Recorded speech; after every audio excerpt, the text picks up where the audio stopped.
Boa tarde, galerinha. Sejam todas bem-vindas e bem-vindos a mais essa aula. É um enorme prazer estar aqui com vocês. E na aula de hoje a gente vai dar continuidade ao nosso conteúdo falando sobre reação conservadora. Nós vimos que na última aula Napoleão Bonaparte veio a cair, o que significou o fim da Revolução Francesa ou do processo revolucionário, já que Napoleão havia em parte corrompido a Revolução Francesa e em parte seus ideais, consequentemente.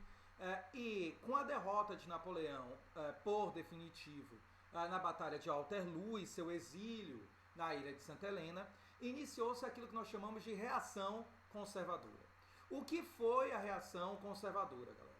A reação conservadora foi todo aquele processo histórico das potências vencedoras de Napoleão, principalmente as potências de origem absolutista, religiosa católica, nobre aristocrática, de tentar estabelecer o quê? Um processo de retorno à velha ordem, retorno ao antigo regime. Então, o que a reação conservadora queria era fazer retornar o antigo regime dentro da Europa. Ela queria apagar da história aqueles 15 anos, ao melhor, mais de 15, né?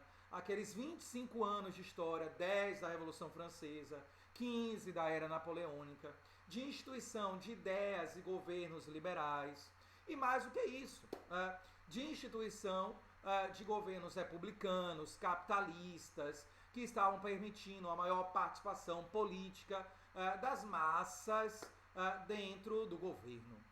E, portanto, a reação conservadora é uma tentativa dessas nações vitoriosas, de origem absolutista, de restabelecer o antigo regime, de fazer retornar o absolutismo, se possível, a estrutura social mercantilista e aristocrática, com a divisão da sociedade entre nobres e plebeus.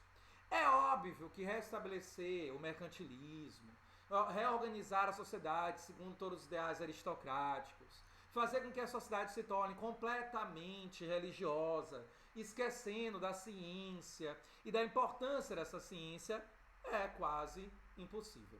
Então, no final, o que a reação conservadora vai realmente conseguir instituir é uma tentativa de retorno, ou retorno temporário do absolutismo.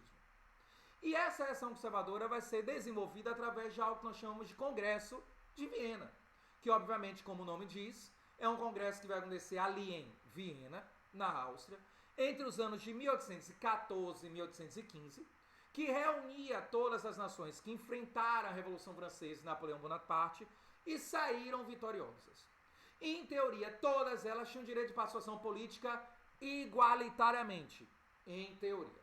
Na prática, o que nós vamos ver é basicamente, primeiro, 4 nações, depois 5, comandando o Congresso de Viena, com quem?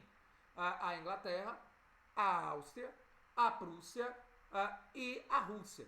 E depois entra a própria França, que vão definir todo o futuro da Europa e toda a reestruturação daquela Europa após Napoleão Bonaparte. Bom, esse Congresso de Viena, apesar de dizer que todo mundo irá participar, então só governou de fato as decisões dele as 5 grandes potências da Europa. E é por isso que o próprio príncipe de Luxemburgo vai dizer, o Congresso não anda, ele dança.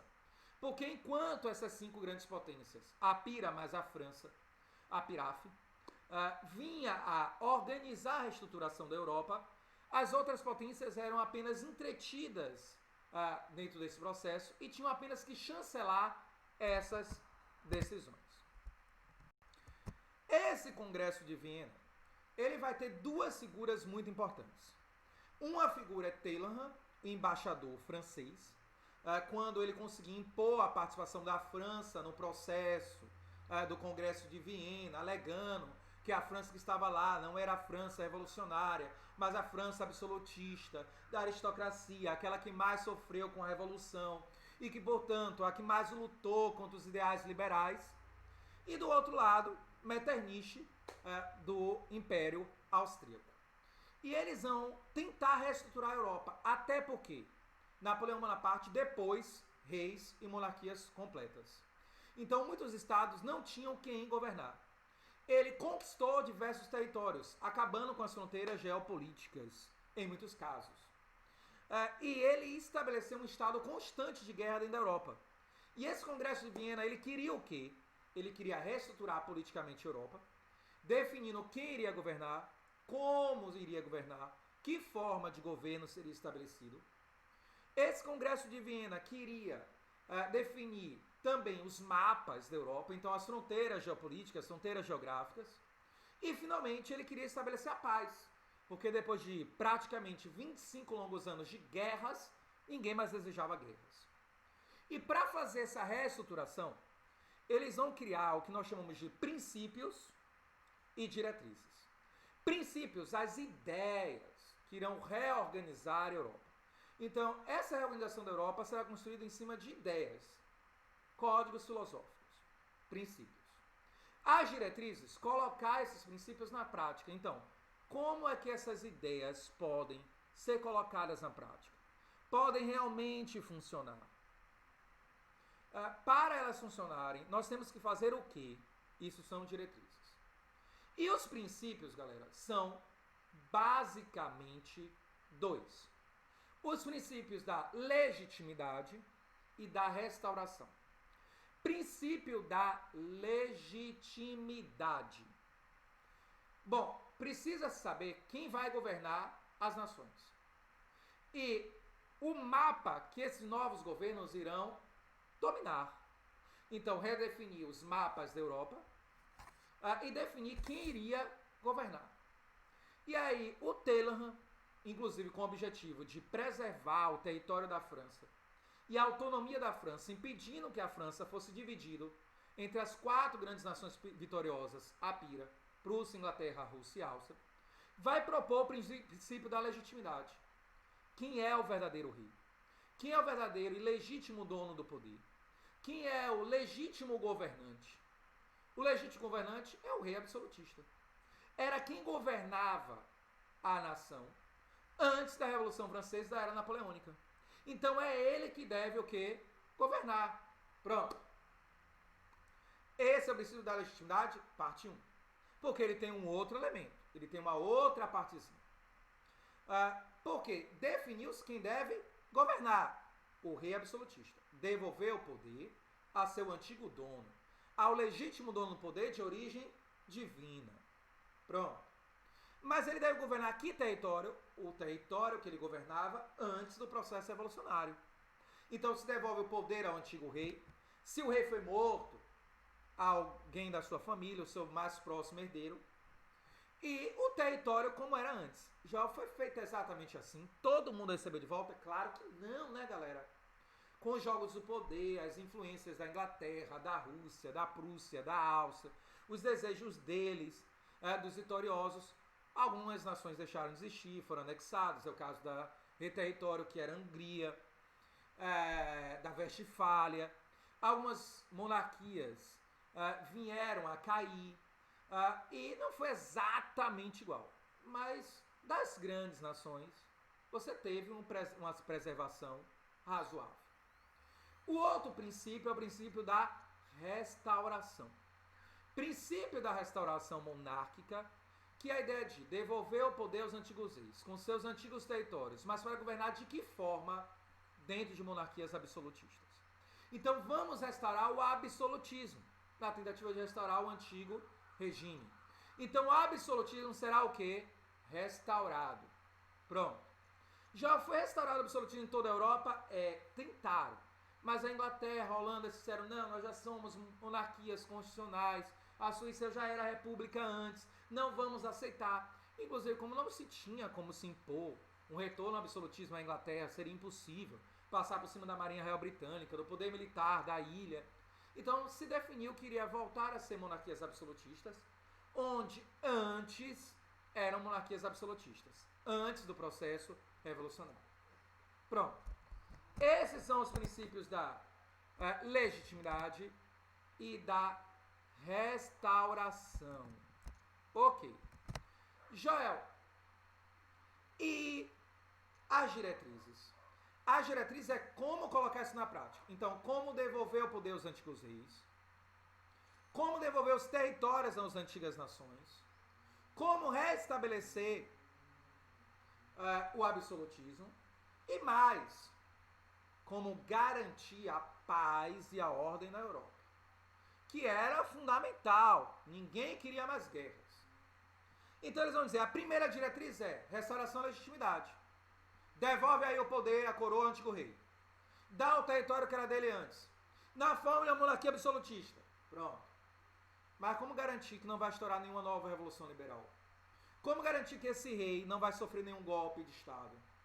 Como garantir que não vamos ter novas guerras generalizadas? Que um homem ou uma mulher muito habilidosos e com muito poder não venha quebrar o equilíbrio de poder da Europa, levando a uma nova grande revolução com novas grandes guerras. E aí eles vão definir a diretriz do equilíbrio de poder. As 5 grandes potências da Europa, Prússia, Inglaterra, Rússia, Áustria e França, deveriam ter um equilíbrio de poder que garantisse que a mais fraca de todas fosse capaz de existir uma guerra defensiva contra a mais forte. E que a mais forte de todas não fosse capaz de enfrentar sozinha as outras 4. Então, equilíbrio de poder não significa que todas as grandes 5 vão ter o mesmo poder. Vai ter um equilíbrio mínimo, mas um equilíbrio. E aí eles vão dizer quais são as 2 nações que já demonstraram ser as mais poderosas, inclusive porque uma quebrou o equilíbrio de poder e o outro conseguiu resistir a essa outra. A França, que levou a guerra para a Europa inteira e dominou quase toda a Europa, e a Inglaterra, que foi a única nação que não foi vencida. Então ele já tem um equilíbrio de poder. Aí a Áustria vai dizer, eu fui derrotada, até resisti melhor, mas eu não. A Rússia vai dizer, olha, ele invadiu meu território, ele não conseguiu dominar completamente, mas fez meu imperador, quis fugir, e se ele tivesse preservado a campanha, ele talvez tivesse vencido. Então eu não tenho equilíbrio de poder, não. A Prússia vai dizer, eu fui derrotada logo, das 5 grandes eu sou mais fraco. Quanto mais fraco você fosse, entre as 5, mais territórios você ganharia. E aí, para fazer aquele poder, teria que se dar territórios a essas 3 nações. Territórios como, Joel, se você tem que manter o território anterior ao rei, que é o legítimo dono. Vamos pegar aquelas monarquias ou reinados, ou países, que são ilegítimos para a gente. Então, aquele território ali, ó, que é Finlândia, a Rússia diz que é dona há um tempão. E tem uma guerra entre eles há um tempão, sabe? Aquela região ali da República atual Tcheca, né? República Tcheca, Tchecoslováquia, dos países do leste europeu, a Áustria dizia que era dona, ou tinha uma enorme população germânica, então é legítimo que a gente governe. Essa região aqui, ó, ao sul da Prússia, ao centro, ao norte, Westfália, eles proclamaram a independência da Casa dos Hohenzollern há muito tempo atrás, mas é ilegítimo. E aí cada uma dessas nações foram recebendo territórios. O Império Russo ganhou Eslovênia, Eslováquia e outros territórios. A Áustria vai virar Áustria-Hungria, Império Austro-Húngaro, reconquistando parte da Hungria, quase a Hungria toda, parte da que é a Polônia hoje, da República Tcheca, entre outros territórios. Norte da Itália, influência de governo sobre os ducados italianos do centro, Toscana, Módena, e por aí vai. E a Prússia vai ganhar também territórios gigantescos, Westfália, Bavária, entre outros. E isso vai trazer um certo equilíbrio de poder. A Inglaterra, que não precisava, vai dizer, eu quero território. Quem ganhou essa zorra dessa guerra fui eu, então acabou, eu quero território e pronto. Mas eu quero territórios pequenos, apenas interpostos comerciais. Então me dê ali Cidade do Cabo para eu poder comercializar com o sul da África, Malta para eu poder comercializar com o norte da África, umas 2 cidadezinhas ali na Ásia, insignificantes na época, uma região que ia ser Hong Kong, na época insignificante, né? Para eu comercializar com a Ásia. E as outras nações vão dizer, é isso, então tá, fique. E não vão perceber que, na verdade, o império que a Inglaterra estava formando não era só territorial, era um império comercial. Um império no sentido imperialista de mercado, de ter acesso a matéria-prima, mão de obra barata, mercado consumidor. Era isso que a Inglaterra queria, porque ela já tinha percebido que esse era o futuro. E as outras nações ainda não. Então ela anexou o quê? Ela anexou territórios. Ela anexou territórios para fazer isso. E isso vai fazer com que houvesse um mínimo equilíbrio de poder entre as grandes potências. Para manter o equilíbrio de poder, havia necessário que você criasse fronteiras geográficas. Definir fronteiras geopolíticas. Então, fronteiras que utilizassem de acidentes geográficos, cordilheiras de montanhas, rios, enormes depressões, cânions, para dizer onde acaba e termina as ações, para que uma nação não vá incorporando, por uma expansão cultural, o território das outras nações. E também para dizer, olha, a França termina aqui, aqui começa a Alemanha. Então o francês não pode comercializar com um alemão no território alemão sem a permissão da Alemanha. A Alemanha não, porque não existia, né? Da Prússia, dos países germânicos, da Áustria, por aí vai. Sem pagar impostos a ele. Então, eu, francês, não posso ir para a Prússia sem permissão do Estado prussiano. Eu, prussiano, não posso vender para a Áustria sem a permissão do Império Austro-Húngaro e sem pagar impostos a ele. Eu, austríaco, não posso anexar o território ali da Prússia porque minha civilização, meu povo ocupou o território. Porque agora existem fronteiras geopolíticas definidas, fechadas. E com essas fronteiras geopolíticas definidas, fechadas, com o equilíbrio de poder, com a restauração do absolutismo e a devolução da legitimidade, ou seja, a devolução do poder aos antigos reis, dos antigos territórios aos antigos governantes. Então se restabelece a nova ordem dentro da Europa. A nova ordem dentro da Europa, vindo a reorganizar essa Europa. Pronto. Mas a gente tem que lembrar também que essa reação conservadora não foi só isso. Ela vai trazer outras coisinhas. Ela vai criar também o direito internacional, criando o Tribunal de Haia, que julgava as questões internacionais tentando evitar guerras. Ela vai estabelecer então uma diplomacia, uma regra diplomática internacional. Ela vai dar origem a novos impérios, o Império Austro-Húngaro, a monarquia, a poderosa monarquia em processo de industrialização prussiana. Ela vai vir a ampliar o poder da Rússia. Ela vai vir a determinar que os judeus que viviam dentro dos seus estados eram cidadãos daqueles estados que eles viviam, se bem que cada estado definia o seu direito e dever específico, então eles poderiam ser cidadãos de segundo ou terceiro nível. Terceiro nível estou barbarizando, né? Estou esculhambando. Mas cidadãos que não com todos os direitos que o cidadão normal, mas ele passava a ser um cidadão daquele país. Então eles vão definir outros elementos também. Mas que caem muito pouco no vestibular, quando cai são esses que eu citei agora, apenas meramente citados. E aí, pra gente vir, galera, a concluir reação conservadora, falta eu falar apenas da Santa Aliança. E se essa reação conservadora realmente foi eficiente ou não. E galera, a Santa Aliança foi uma instituição criada na reação conservadora, no Congresso de Viena, para garantir que a reação conservadora funcionasse. O czar Nicolau, da Rússia, vai dizer, é muito bonito virar e falar, vamos devolver o poder às antigas monarquias absolutistas com seus antigos territórios, recolocar no poder o ancião regime. E quem garante que isso vai funcionar? Quem garante que novas revoluções liberais não vão estourar dentro da Europa e vão depor esses estados? Nós temos que criar uma instituição que seja uma aliança militar para proteger o absolutismo e a Igreja Católica. Pronto. Afinal de contas, o objetivo da reação conservadora também era tentar reestruturar a antiga ordem nobre plebeu que era garantida pela Igreja Católica.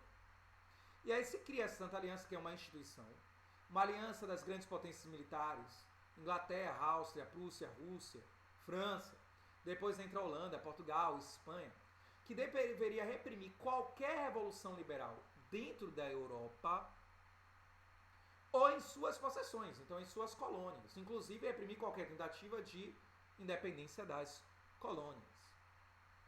Joel, e essa Santa Aliança vai funcionar? De início, sim, ela vai reprimir algumas revoluções, em 20, em 30. Então ela vai funcionar principalmente dentro da Europa, ela vai reprimir 20 e 30 todas as revoluções que ela quiser, ela só não reprime a Revolução Liberal do Porto e a de 20 e a Revolução de 30 na Grécia, porque era interessante a ela, ou a algum membro dela, que aquilo acontecesse. Então era interessante a Inglaterra, que Portugal virasse uma monarquia constitucional e o Brasil ficasse independente. Então a Revolução Liberal do Porto vai dar certo. Era interessante a Europa toda, a Grécia se tornar independente da Turquia, voltando a ser católica, saindo da orla de dominação de um Estado arabizado, árabe e islâmico. Então, eles vão dar apoio à Revolução Liberal de 1830 na Grécia. Mas as outras eles vão reprimir. Tá? E vão ajudar a difundir também um pouco mais o catolicismo, ou proteger o catolicismo dentro da Europa. Então, na Europa, eles foram eficientes até 1847. 1800, viu? 1847. É que eu já estou querendo adiantar para 1900. Bom, galera, na América, no processo de repressão das revoluções liberais, ou seja, processo de dependência das colônias europeias na América, elas não vão ser eficientes. Elas vão até ajudar a reprimir, por exemplo, a primeira revolução mexicana, elas ajudam a reprimir, elas tentam conquistar outros territórios, elas conseguem atrasar a independência das ilhas do Caribe. Tá, tudo bem, elas fizeram isso sim. Tá? Mas elas vão ser pouco eficientes para as outras independências, porque duas nações vão se colocar a favor do processo de independência. A Inglaterra, mas a Inglaterra não fazia parte da Santa Aliança para a Europa. Para a América, ela queria que a América se tornasse independente. Porque a América se tornando independente, ela o que, galera? Ela viraria mercado consumidor da Inglaterra. Compraria produtos da Inglaterra. E estaria sobre a orla de influência da Inglaterra. Então era bom para a Inglaterra. Então a Inglaterra vai financiar, vai emprestar dinheiro, vender armamentos, às vezes até enviar tropas para ajudar a independência, sobretudo da América Espanhola. E também do Brasil. Você deve ter visto aí, a gente viu, quem trabalhou comigo, quem trabalhou com o professor de História do Brasil, que a independência do Brasil teve sim apoio da Esquadra Real Britânica. E a outra nação, os Estados Unidos da América. Estados Unidos da América, galera, que vai ajudar a independência da América Espanhola e também, muito pouco, mas dando apoio moral à brasileira e reconhecendo a independência do Brasil, inclusive, foi a primeira nação a reconhecer ao lado do México, porque havia a doutrina Monroe, lembra? América livre para os americanos. Então a ideia de autodeterminação dos povos. Cada povo tem o direito de ser governado por um governo que seja legítimo e o represente. Ponto. Então é interessante nesse processo ajudar. Mas não só por uma questão ideológica, América livre para os americanos, a doutrina Monroe, como também uma questão econômica. Se os países da América se tornam livres, as colônias se tornam livres, virando países, vão comercializar com a gente. Então, o mesmo motivo da Inglaterra. Mas os Estados Unidos, inclusive, vai influenciar muito mais. Em alguns casos, vai ajudar a fazer de fato, como algumas ilhas do Caribe. E isso tudo vai fazer com que, lá em 1848, a Santa Aliança se torne incompetente e ineficiente na América e mais à frente também na Europa. E ocorre o que a gente chama de Primavera dos Povos. A Primavera dos Povos, que é o estourar de diversas revoluções na Europa, que vem a depor os governos absolutistas, fazendo emergir governos liberais, constitucionais, e consolidando o poder da burguesia com o estabelecimento do pensamento liberal capitalista. E pondo fim a essa própria reação conservadora, e dando início a uma nova era das revoluções, depois a era dos impérios. Mas que serão conteúdos das nossas próximas aulas. Aqui, galerinha, nós falamos esse pequeno conteúdo que é a ação conservadora. E aí, na próxima aula, a gente já vai falar das revoluções liberais, unificação da detalhe, que é algo bem curtinho, bem simples, bem pequeno, até porque cai pouco no vestibular. O importante é muito mais saber suas características gerais e suas consequências para adentrar aí no imperialismo, Primeira Guerra Mundial, período entre guerra e Segunda Guerra. Então aqui, galera, a gente acabou uma parte densa da história para entrar em outra, mas que já é história contemporânea de fato, último terço, menos do último terço, que falta um quarto, talvez até menos de um quarto, que falta da história. Então, um abração aí no coração de vocês. Até a próxima aula. Beijo. Tchau, tchau, galera.